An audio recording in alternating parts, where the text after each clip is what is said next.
Much better. ಪ್ರಜ್ಞೆ ಬಂದಿರೋದ್ರಿಂದ out of danger.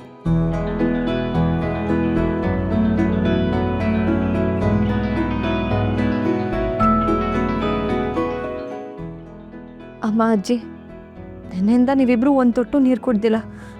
ಇಲ್ಲೇ ಇದ್ದೀರಾ. ಈಗ ಮನೆಗೆ ಹೋಗಿ ಫ್ರೆಶ್ ಅಪ್ ಆಗಿ ಆಮೇಲೆ ಬನ್ನಿ. ಅವ್ರು ಮಾತ್ರ ಅಲ್ಲ, ನೀವು ಕೂಡ ನಿನ್ನೆಯಿಂದ ನೀವೇನೂ ತಿಂದಿಲ್ಲ, ನಿದ್ರೇನೂ ಮಾಡಿಲ್ಲ ಅಂತ ನನಗೆ ಗೊತ್ತು.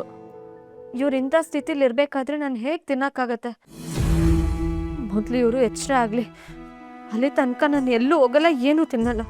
ಈಗ ಹೇಗಿದ್ರು Karna sir out of danger ಅಲ್ವಾ? ನಾನು ಇಲ್ಲೇ ಇದ್ದು ಅವ್ರಿಗೇನೇ ಬೇಕಿದ್ರು ಪರ್ಸ್ನಲಾಗಿ ಕೇರ್ ತಗೋತೀನಿ. ಈಗ ಹಗಲು ರಾತ್ರಿ ನಿದ್ದೆಗೆಟ್ರೆ ನಿಮ್ಮ ಆರೋಗ್ಯ ಏನಾಗ್ಬೇಕು ಹೇಳಿ? ನೀವೇನು ತಲೆ ಕೆಡ್ಸ್ಕೊಬೇಡಿ, ಕರ್ಣ ಸರ್ನ ನಾನು ನೋಡ್ಕೋತೀನಿ, ನೀವು ಹೋಗ್ಬಿಟ್ಟು ಬನ್ನಿ. ಇಲ್ಲ, ನಾನು ಎಲ್ಲೂ ಹೋಗಲ್ಲ. ಇಲ್ಲ ನಿಧಿ, ವಿವೇಕ್ ಸರಿಯಾಗಿ ಹೇಳ್ತಿದ್ದಾನೆ. ನಿನ್ನೆಯಿಂದ ನೀನು ಸರಿಯಾಗಿ ಊಟ ಮಾಡಿಲ್ಲ, ನಿದ್ದೆ ಮಾಡಿಲ್ಲ. ಇಂಥ ಪರಿಸ್ಥಿತಿಲಿ ನೀನು ಇಲ್ಲಿದ್ದು ನಾವು ಹೋಗೋದಾ? ನೀನು ಬಂದರೆ ನಾವು ಹೋಗ್ತೀವಿ, ಇಲ್ಲ ಅಂದ್ರೆ ನಾವೆಲ್ಲೂ ಹೋಗಲ್ಲ, ಇಲ್ಲೇ ಇರ್ತೀವಿ. ನಿಧಿ, ಕಳ್ಳ ಎಚ್ಚರ ಆದಾಗ ನಗ್ನಗ್ತ ಧೈರ್ಯ ತುಂಬೋ ನಿನ್ನ ಸಮಾಧಾನದ ಮುಖ ನೋಡಬೇಕು ತಾನೆ?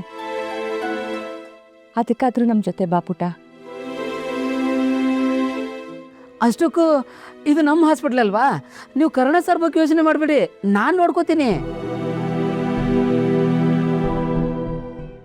ಸರಿ, ಇವ್ರು ಎಚ್ಚರ ಆದ ಕೂಡಲೇ ನನಗೆ ಕಾಲ್ ಮಾಡಬೇಕು. ಸರಿಮಾ.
ಮೇಡಮ್, ನೀವು